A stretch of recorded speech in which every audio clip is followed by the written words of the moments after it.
Hello to everyone, welcome back to current मुद्दे। जैसा कि आप सब जानते हैं कि हम हिस्ट्री के एक इम्पॉर्टेंट टॉपिक जिसका नाम है इंडस वैली सिविलाइजेशन, उसका डिस्कशन कर रहे थे। इससे पहले हमने एक वीडियो इस टॉपिक पर ऑलरेडी बनाया हुआ है, जहाँ पर हमने यह समझा कि आखिर क्यों इंडस वैली सिविलाइजेशन को यह नाम दिया गया, इसके साथ साथ कौन कौन सी इसकी इम्पॉर्टेंट साइट्स हैं और साथ ही इसके इन्फ्लुएंसेस क्या क्या हैं। आज के इस वीडियो में हम इसके इम्पॉर्टेंट साइट्स कालीबंगन से आगे जो भी साइट्स हैं उनको थॉरोली डिस्कस करेंगे। ये इस टॉपिक पर दूसरा वीडियो होगा, तो इससे पहले जो वीडियो डला हुआ है आपको उसको देखने के बाद ही इस वीडियो पर आना है। इस वीडियो को मैं आपके तक लेकर आ रही हूँ। मेरा नाम है Varuni Shukla. So let's start our video. First slide is there. अच्छा, इंडस वैली सिविलाइजेशन को तो हमने इस तरह डिस्कस कर ही लिया था। इस स्लाइड्स में जो भी आपको नाम दिखाई दे रहे हैं, जैसे कि हाँ बनवाली है, कालीबंगन है, तो ये स्लाइड लगाने का उद्देश्य केवल यही है कि आप देख लें कि आपके अखंड भारत की जो भी मानचित्र हमारे सामने था तो उस पर ये साइट्स कहाँ किस जगह पर है। ठीक है, तो आगे हम अपने पॉइंट्स पे आते हैं। पिछले वीडियो पे हमने लोथल तक डिस्कस कर लिया था, हड़प्पा, मोहनजोदड़ो और लोथल। तो हम अब उसके आगे चलते हैं। तो नेक्स्ट साइट है हमारी कालीबंगन। देखिए, जैसा कि इसके नाम से ही दिखा रहा है कि कालीबंगन, इसका नाम कैसे पड़ा, इसका अर्थ है काली चूड़ियाँ। काली चूड़ियाँ क्यों पड़ी? यहाँ पे जब एक्सकेवेशन हुआ तो काफ़ी भरमार मात्रा में काली चूड़ियाँ मिली, काफ़ी अधिक मात्रा में काली चूड़ियाँ मिली। आग से पकी हुई जो पक्की चूड़ियाँ होती हैं वो खुदाई में बहुत ज़्यादा मिली। आपकी स्क्रीन पर लिखा हुआ है कि ये राजस्थान की एक साइट है, तो क्या आप बता सकते हैं कि राजस्थान के किस क्षेत्र में मिली थी ये? हनुमानगढ़ जिला। देखिए, इतनी बारीक चीज़ों को आपको पढ़ना अब ज़रूरी हो गया है। जिस तरह के क्वेश्चंस आ रहे हैं तो बिल्कुल संभावना है कि ये चीज़ें पूछी जा सकती हैं। देखिए, ये वीडियो जो हमारी एक रिवीजन सीरीज़ हम आपके तक लेकर आ रहे हैं, इसको लेकर आने का उद्देश्य क्या है? आपके पास यूट्यूब पे और भी चीज़ें हैं जो चलाई जा रही हैं, हिस्ट्री बहुत लोगों ने पढ़ाई है, लेकिन एक इम्पॉर्टेंट पॉइंट्स को अगर मैं आपके तक लेकर आ रही हूँ तो इसका मेन कारण वही है कि मैं उन सारे इम्पॉर्टेंट जो फैक्ट्स हैं आपको यहाँ याद करवा के भेजूँ, यहाँ आप याद करते हुए ही जाएं। और अगर इस वीडियो को पढ़ने के बाद आप मॉक्स देखते हैं, मल्टीपल चॉइस क्वेश्चंस को सॉल्व करते हैं और वहाँ पे इन क्वेश्चंस की प्रैक्टिस होती है, तो इससे आपको चीज़ें याद होंगी। 3 से 4 बार आपको की आंखें उनको देख चुकी होंगी, तो एग्ज़ाम में एटलीस्ट जो बनने लायक चीज़ें हैं वो आपको ज़रूर बनेंगी। ये इस वीडियो सीरीज़ का मेन उद्देश्य है। ठीक है, तो आप ये याद रखेंगे कि राजस्थान के हनुमानगढ़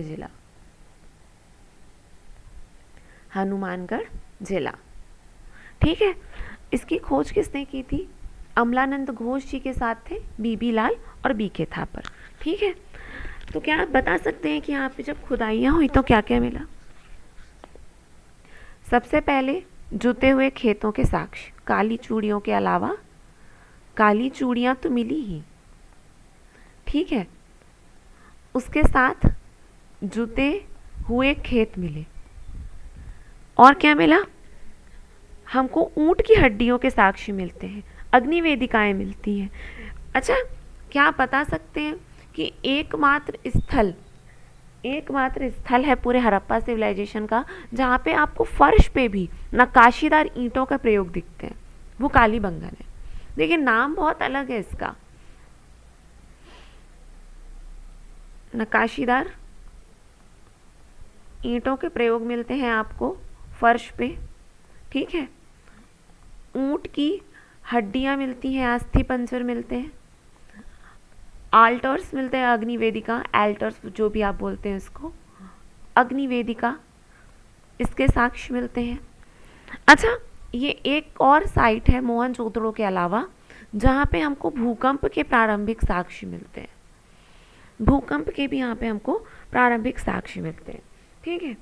अच्छा, अग्नि वेदिका जब यहाँ मिल रही है तो याद रखेंगे, केवल आपकी जानकारी के लिए बता रही हूँ मैं, मिट्टी के चबूतरे जो ये दिखलाते हैं कि यहाँ पे शायद जो अनुष्ठान होते थे, अनुष्ठानों का बहुत महत्व था, और इसी प्रकार के मिट्टी के चबूतरों पे एक साथ जो हवन कुंड रखी जाती है ना, 7 हवन कुंड के एक साथ सामूहिक साक्ष्य भी मिलते हैं, जो हमें कम से कम ये इंडिकेट करते हैं कि पूजा पाठ, अंधविश्वास टाइप की चीज़ें, बलिदान, इस चीज़ों का बहुत महत्व हुआ करता था। ठीक है। अच्छा, जैसे कि आप जानते हैं कि एक टाउन प्लानिंग बहुत अच्छे स्तर की होती थी, तो यहाँ पे जो भी नालियाँ मिली हैं, नालियाँ, ठीक है, तो उनमें लकड़ी की किनारी जो होती है ना, लकड़ी की किनारी लगने के साक्ष्य मिले हैं। ये एकमात्र अकेला ऐसा टाउन है जहाँ पे इस तरह के हमको साक्ष्य मिले हैं। ठीक। अच्छा, ये एकमात्र एक ऐसा शहर भी है जो कि पूरी तरह से रक्षा प्राचीरों से घिरा हुआ था। ये भी बहुत इंपॉर्टेंट पॉइंट है। एकमात्र शहर जो कि पूरी तरह रक्षा प्राचीरों से घिरा हुआ था, जिसकी निचली बस्ती और ऊपरी बस्ती, वेस्ट में आपको पता है ऊपरी मर्चेंट लोग रहते थे और यहाँ पे आम जनता रहती थी, तो इनको पूरे से भी कवर किया गया था रक्षा प्राचीरों से। ठीक है, ये आपको याद रखना है। माफ कीजिएगा, मेरा थोड़ा गला खराब है। Next topic, Chanhudaro. देखिए, चहुद्रो जैसे आपकी स्क्रीन पर दिख रहा है, तो ये सिंध पे था, हमारे यहाँ इंडस वैली सिविलाइजेशन पे, इंडस रिवर के ही पास था। पाकिस्तान की एक साइट है जो कि मोहनजोदड़ो के करीब है। आपको जगह का नाम भी याद रखना है। कहाँ पर मिलेगा ये? देखिए, मैंने आपको बताया था मोहनजोदड़ो जो था, मोहनजोदड़ो पाकिस्तान के सिंध लड़काना प्रांत में मिला। सिंध के लड़काना, ये नाम आपको नहीं भूलने हैं, छोटे छोटे से नाम है, 3-4 बार भी आप अगर इसको याद करेंगे तो आपको याद रह जाएगा। और चहुद्रो ये कहाँ मिला? ये नवाब शाह जिला, नवाब शाह जिला, ये भी सिंध में ही है। ठीक है। अच्छा, तो इसकी खोज किसने की थी? मजूमदार जी के साथ मैके का नाम आपको नहीं भूलना है, इनके साथ मैके एंड मजूमदार जी ने 1931 में इसकी पूरी तरह एक्सकेवेशन हुआ। इनिशियल लेवल पे 1925 में मैके ने इसकी शुरुआत करवाई। अच्छा, चहुद्रो के बारे में आपको क्या याद रखना है? देखिए, इसको भारत का लंका शहर भी कहा जाता है, अखंड भारत का लंका शहर कहा जाता है। अभी तो ये पाकिस्तान में है। बस ये बहुत इंपॉर्टेंट पॉइंट है इसका। ठीक, ये आपको नहीं भूलना है। पाकिस्तान में है, सिंधु नदी के तट पर है। ठीक, ये कुछ इंपॉर्टेंट चीज़ें इस एग्जाम में ज़रूर आती हैं। चलिए, नेक्स्ट टॉपिक, बनवाली। हरियाणा के हिसार जिले पे ये है। ठीक है, रंगोई नदी के तट पर ये स्थित है हमारा बनवाली। ठीक, हरियाणा के हिसार में आप इसको याद रखेंगे, आपकी स्क्रीन पर भी लिख दिया है, हिसार पे है ये। ठीक, रविंद्र सिंह बिष्ट जी के द्वारा इसकी खुदाई की गई थी। एक्सकेवेशन जो हुआ तो हमको ये पता चला जौ के दाने, प्रारंभिक जो भी दाने हमें अनाज के मिले थे, हमको हड़प्पा मोहनजोदड़ो से तो ग्रेनरीज के तो बहुत अधिक मात्रा में साक्ष्य मिलते हैं। चावल के दानों से भी पहले जौ के दाने मिले थे, जिससे ये पता चला था कि इनका प्रमुख भोजन है जौ प्लस चावल, कुछ मात्रा में गेहूं। ठीक है। अच्छा, खिलौने वाले हल मिले हैं, यहाँ से खिलौने के हल के साक्ष्य मिलते हैं जो कि टेराकोटा आर्ट की ओर इशारा करते हैं। टेराकोटा आर्ट, ये पकाने, मिट्टी को पकाकर फिर उसमें नक्काशी उत्कीर्ण की जाती है। आपने टेराकोटा आर्ट देखा होगा, यूपी में बहुत फेमस है। अभी उसको ज्योग्राफिकल इंडिकेशन में भी शामिल किया गया है, यूपी की जो टेराकोटा आर्ट है। अगर मैं गलत नहीं हूँ तो ये शायद 2021 में ही कर दिया गया था। ठीक है। इसके अलावा और क्या क्या मिला है? भैंसा गाड़ी के हमको साक्ष्य मिलते हैं कि यहाँ पे शायद भैंसा गाड़ियाँ चलाई जाती थी, एक्सपोर्ट और इंपोर्ट के लिए काम में आती थी। और साथ ही कांसे की हाथ गाड़ी, कांसे की हाथ गाड़ी, हाथ से खींची जाने वाली ऐसी ट्रॉली देखी होगी आपने, यहाँ से एक आदमी उसको लेकर जाता है, ये कांसे धातु की जो बनी रहती है, उसके साक्ष्य मिले। ठीक है। नेक्स्ट, सुरकोटता। सुरकोटता के बारे में भी आपको केवल वही चीज़ें देखनी है जो आपकी स्क्रीन पर हमको दिखला रहे हैं। सुरकोटता गुजरात सरस्वती नदी के तट पर स्थित थी और जेपी जोशी जी के द्वारा इसकी खोज की गई थी। ठीक, ये सफिशिएंट है। जो भी और चीज़ें होंगी हम आपको पीडीएफ पे फिर दिखाने की कोशिश करेंगे। Dholavira most important site Bharat की है ये। अभी भारत में लोथल और धौलावीरा दोनों को ही बहुत अच्छे तरीके से एक टूरिज्म के लिहाज से विकसित भी किया जा रहा है। ठीक है। गुजरात के कच्छ जिले के अंतर्गत आती है धौलावीरा। ठीक, जेपी जोशी और रविंद्र बिष्ट जी ने इसकी खोज की थी। अच्छा, आपको इसका साल नहीं भूलना, क्यों? क्योंकि अभी अभी बहुत ज़्यादा खबरों में रहा। 1967-68 ज़रूर याद रखना है इसका कम से कम। बिष्ट जी ने इसकी खुदाई को अंतरिम रूप दिया ना 1990 में। ये इतना इम्पॉर्टेंट नहीं है, 1967 आपका ज़्यादा इम्पॉर्टेंट है। जैसे कि आपको पता है लूनी नदी के तट पर है। अच्छा, लूनी नदी के बारे में आप जानते हो ना, ये वही नदी है जो कि कच्छ के रण में लुप्त हो जाती है। कच्छ के रण में लुप्त हो जाती है, ये वही नदी है। ठीक है। धौलावीरा के बारे में आपको और क्या याद रखना है?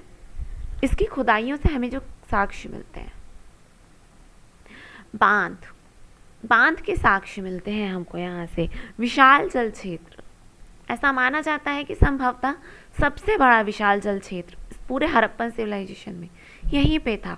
और हड़प्पन सिविलाइजेशन के समाप्त होने, क्योंकि हर एक सिटी के समाप्त होने के लिए अपने कारण बताए गए। कुछ सिटीज़ के समाप्त होने का कारण ये बताया गया कि सिंधु नदी ने शायद अपनी दिशा में परिवर्तन कर लिया। ठीक है।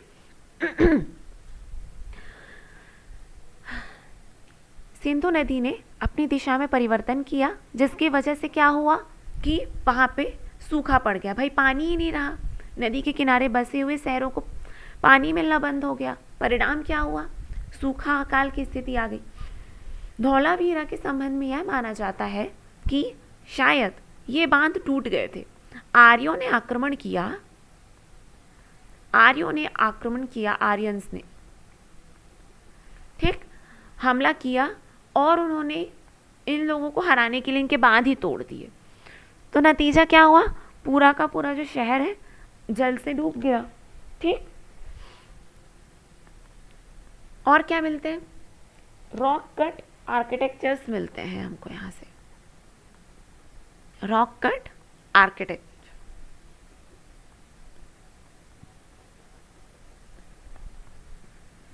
ठीक, नेक्स्ट टॉपिक सुक्ता गेंडोर। ताश्क नदी के तट पर है सुक्ता गेंडोर। ठीक है, वेस्टर्न मोस्ट पार्ट है, आपको पता है। आइंस्टीन, ऑरल आइंस्टीन, ठीक है, स्टीन लिखा है। ऑरल आइंस्टीन के द्वारा इनका उत्खनन किया गया था 1929। दैट्स इट, ये मोस्ट इनफ है।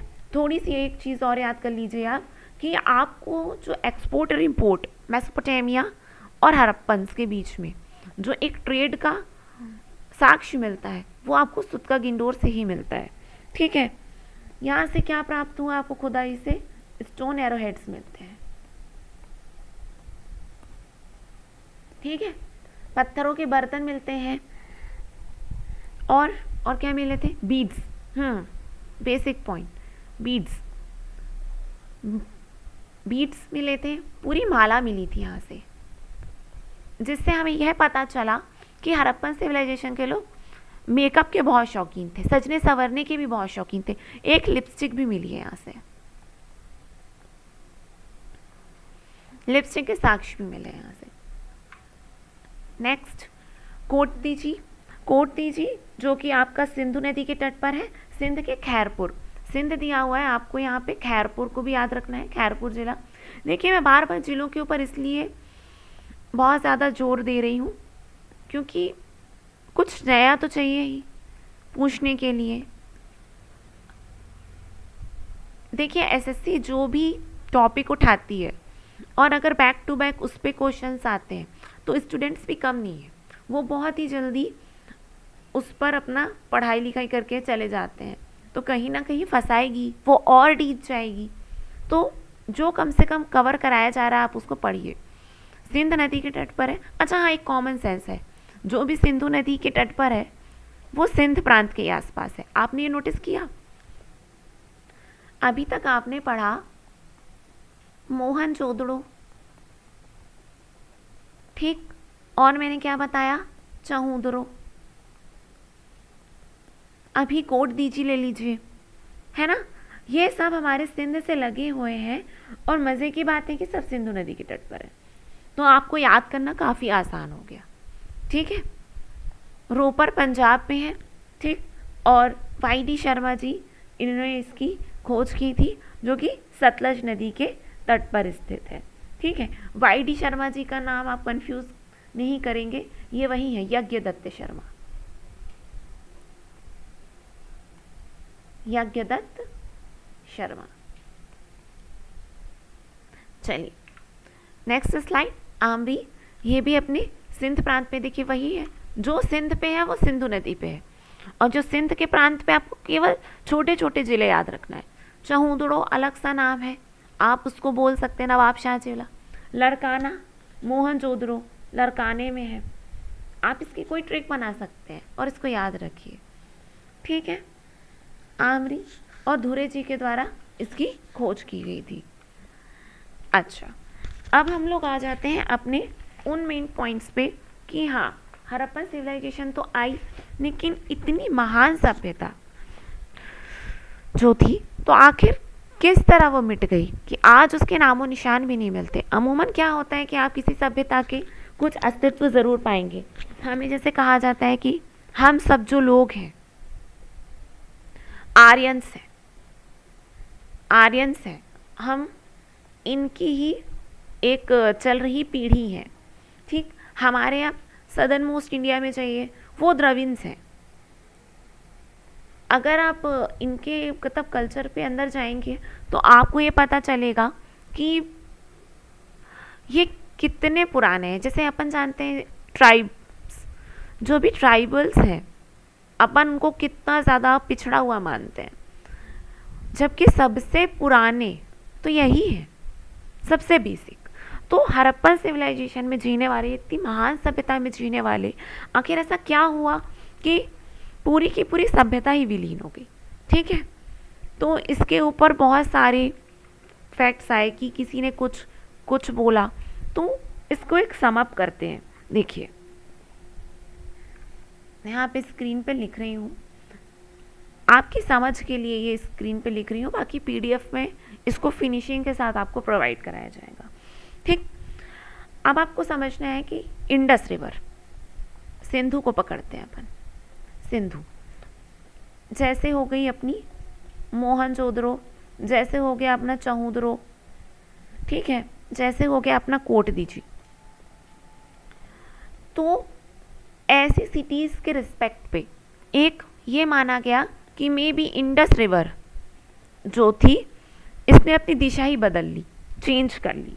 परिणाम स्वरूप क्या हुआ कि भाई नदी के किनारे बसे हुए शहरों में भुखमरी आ गई, पानी का अकाल पड़ गया और जलवायु परिवर्तन, सूखे जैसी स्थितियों ने भी साथ में मार दी, जिसका परिणाम ये हुआ कि इतनी महान सभ्यता समाप्त हो गई कुछ मामलों में। ठीक,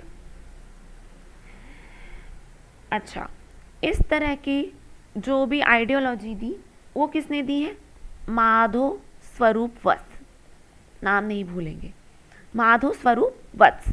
देखिए थोड़ा आपको डीप पे ले जाने की कोशिश हो रही है। ठीक, आर्यंस के आक्रमण, कई लोग ये कहते हैं कि आर्यंस आए, आर्यंस ने इतनी महान सभ्यता को, जैसे ये लोग आए, हम लोग को कहा जाता है कि पहले ही पूरे भारत में द्रविड्स रहते थे, हम सब आए और हम सब ने द्रविड्स को नीचे सदर्न मोस्ट में भगा दिया और इनकी जगहों पर राज करने लगे, ऐसा द्रविड़ का भी मानना है। ठीक, तो आर्यंस आए, आर्यंस ने इन लोगों के ऊपर आक्रमण किया, जिसकी आइडियोलॉजी को कौन सपोर्ट करता है? स्टुअर्ट पिंगट और Wheeler and Gordon Childe. Gordon Childe, Wheeler, Mortimer Wheeler, Mortimer Wheeler, Stuart Piggott and Gordon Childe, Aryans ने आक्रमण किया था। ठीक, जलवायु परिवर्तन, ठीक, क्लाइमेट चेंज, क्लाइमेट चेंज हुआ, इसको कौन सपोर्ट करता है? सबसे पहले तो आप IIT खड़गपुर देखिए, IIT खड़गपुर की जो अपनी लेटेस्ट रिपोर्ट है वो यही मानते हैं कि शायद जलवायु परिवर्तन हुआ, जिसकी वजह से धीरे धीरे करके, एकदम से नहीं, धीरे धीरे करके ये सभ्यता समाप्त हो गई। इसके पहले अमलानंद घोष, अमलानंद घोष, उनके साथ ऑरल इंस्टीन, ऑरल स्टीन भी इसका सपोर्ट कर चुके हैं। ठीक, अच्छा, आर्यंस ने आक्रमण किया, इसको कैसे इन लोगों ने साबित किया? जो जगह जगह ताबूत मिले, शवाधान के फैक्ट्स मिले, उस पे कई जगहों पर ऐसे ताबूत मिले जहाँ पे मल्टीपल लोगों को एक साथ दफन किया गया है। मोहनजोदड़ो में ही एक ऐसी ताबूत मिली जिसमें धारदार हथियारों के मतलब लगे हुए निशान वाले साक्ष्य के मतलब व्यक्ति को दफनाया गया है, और ऐसे मतलब उसके ऊपर धारदार निशान है जैसे किसी तलवार का आक्रमण किया गया है, जबकि ये साफ सबूतों में भी पाया गया है कि हड़प्पन्स जो थे वो तलवार से प्रचलित नहीं थे, परिचित नहीं थे, तलवार की जानकारी नहीं थी। ठीक, चलिए, ये तो हो गया आपका कि जो भी आइडियोलॉजी मानी गई हड़प्पा सभ्यता के समाप्त होने के लिए। कुछ इसके रिगार्डिंग बुक्स भी आप याद रखेंगे जब हम हड़प्पन्स की बात कर रहे हैं तो। सबसे पहली बुक है प्री हिस्ट्रिक इंडिया, ठीक है, किसके द्वारा दी गई है? स्टुअर्ट पिगट, स्टुअर्ट पिगट, आप स्पेलिंग चेक कर लेंगे, प्री हिस्टोरिक इंडिया। ठीक, बी सुब्बाराव जी की बुक को भी याद रखना है आपको। बी सुब्बाराव जी की बुक कौन थी? Personality of India, personality of India. ठीक, द बर्थ ऑफ IVC यानी कि Indus valley civilisation, the birth of IVC, Indus valley civilisation. ठीक, Raymond Allchin, and proto history of India and Pakistan, HD Sankalia, बहुत important name.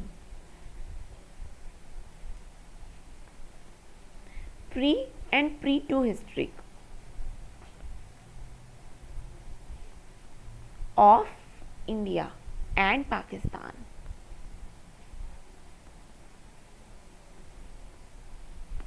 बेहद बेहद important नाम है ये।